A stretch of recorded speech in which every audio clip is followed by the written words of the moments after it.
Good afternoon, everyone. This is Voices from World Citizen. I'm Kara Lu, host for today. Today we are in my friend Ting's home, and I get to know Ting for quite a while, and I truly believe she is a world citizen. Let's hear her story out. Hi everyone, Ting here. Would you like to introduce yourself? Yes, I would like to introduce myself. And Ting here.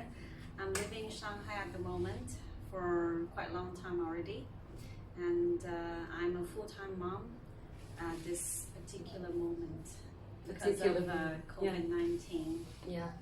So as now the COVID-19 is still the hot topic, and now China is recovering, but still it's happening elsewhere in the world. So would you like to share your experience during this COVID-19?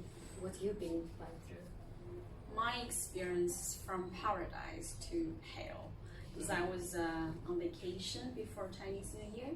They're all very happy, but when we came back from holiday, it's just the Chinese New Year period. The news came out that we're not allowed to have family reunion, family gathering, and that's the main purpose of Chinese New Year. You're kind of forbidden to do that, and that's my experience. And then I got to stay a lot of time with my parents. I was a month. I stay in Jiangsu province with my family. I came back for my daughter Emma's school, but then we got the news that we're not allowed to go to school anymore, so we have to stay at home to do home study. That's my experience, ma'am. So it's also your challenge. Yeah, it is actually my challenge. One of my biggest challenge because COVID-19. I have to change my routine completely for my daughter, because she's studying at home, and then I have to take care of her full time. Yes. And during this COVID-19, or after this COVID-19, do you have anything specially to thank for, to be appreciated for? I appreciate all the individuals who make a lot of effort to cope with this specific situation. So you can see they work extra harder. A lot of people won't go to work because of Chinese New Year, but some of them have to, like the hospital, the doctors, the nurses, or police station, policemen. They have to cooperate to maintain the order. And government workers, delivery guys, whoever is still working during COVID-19. In the beginning, when everybody stay at home, they basically isolate themselves from COVID-19 itself. But those people, they are risking their lives to help with the situation. I appreciate them the most. Yeah. And how about, do you learn anything new, or anything new?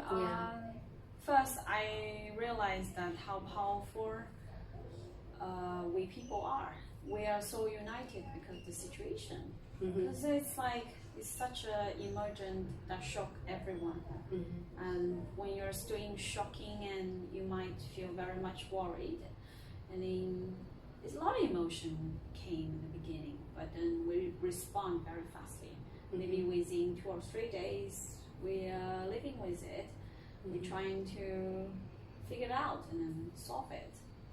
So we also have the best hope that we're gonna conquer it anyway. So you truly trust that human beings have the learning ability. Oh, it's quite a lot, yeah. We're so intelligent, we have everything, right? But we don't, even we have everything, we cannot say we are all invincible. We still need to stay humble, especially with situation like this, and we don't have any complete information. So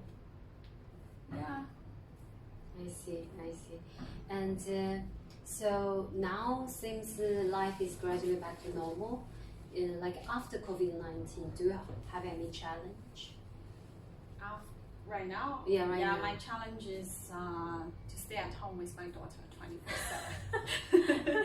To educate kids at home is really hard, especially we have the aid of TV and iPad and all the modern technology, but also it creates quite a difficulty on parents because kids can be a different person when they get in touch with those new things. They don't get that kind of environment when they study at school. They have competition with other students, they can play together. So I would say this is really hard for a lot of parents, and also I gotta give up my own routine for my kids.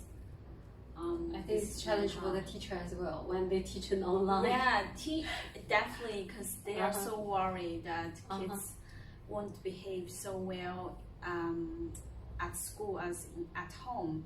And indeed it is. And maybe in the beginning we're all trying to adjust ourselves, and it worked quite well maybe, and because it's all new and then everybody's trying to adjust to it, accommodate to it. But then later you realize it's going to be a huge problem if they don't go back to school. It's not like because I don't have any freedom anymore. No, it's not like that. It's because kids learn better in an environment which he or she is supposed to learning.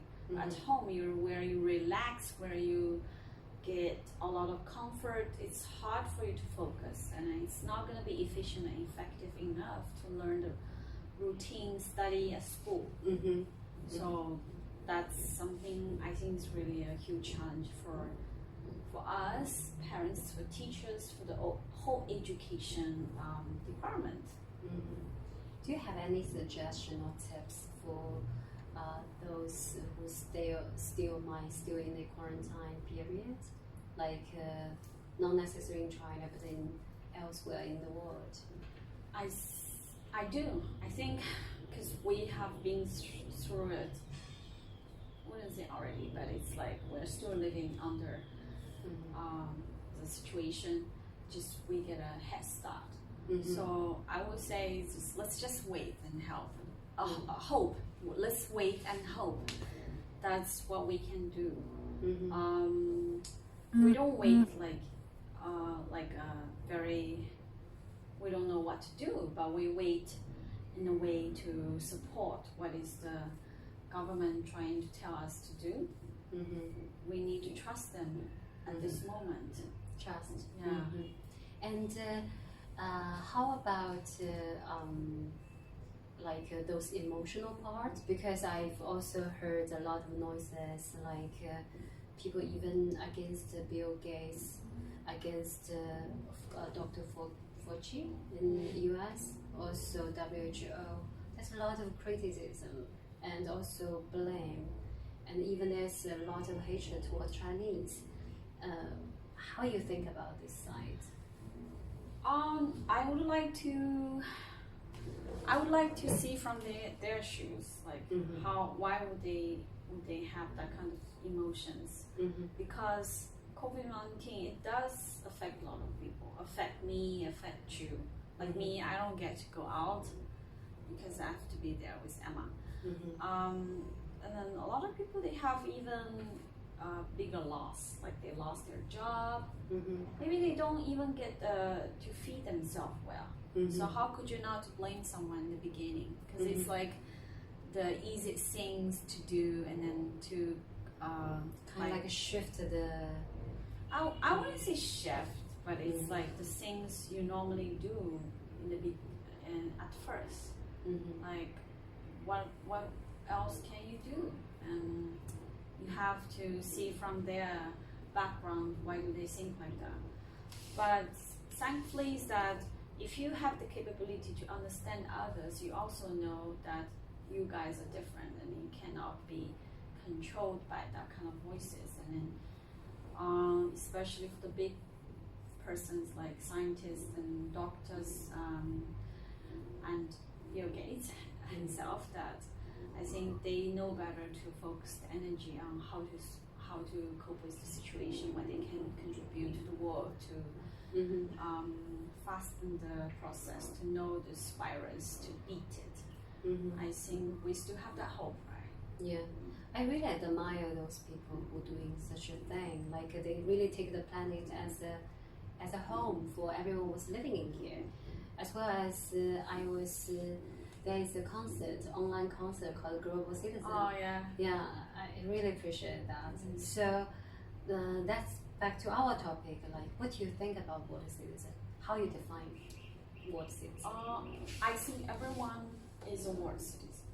Wouldn't say people who travel the world more is more of qualified as world citizen. But it's like a mind status. If you have the mindset of seeing things in the bigger picture, in long term, globally, and you are actually a resident to this world, to this planet, and then whatever happens in this planet can have effect on you. And we're living as the proof of that, because the COVID-19 is affecting everyone in the world, and nobody can confidently say it doesn't affect their life. It's kind of impossible right now with the modern technology we got so far. So we all connected somehow. I think more citizens have what it takes to understand. It's just gonna affect you as a human race in the planet, and you see the difference between people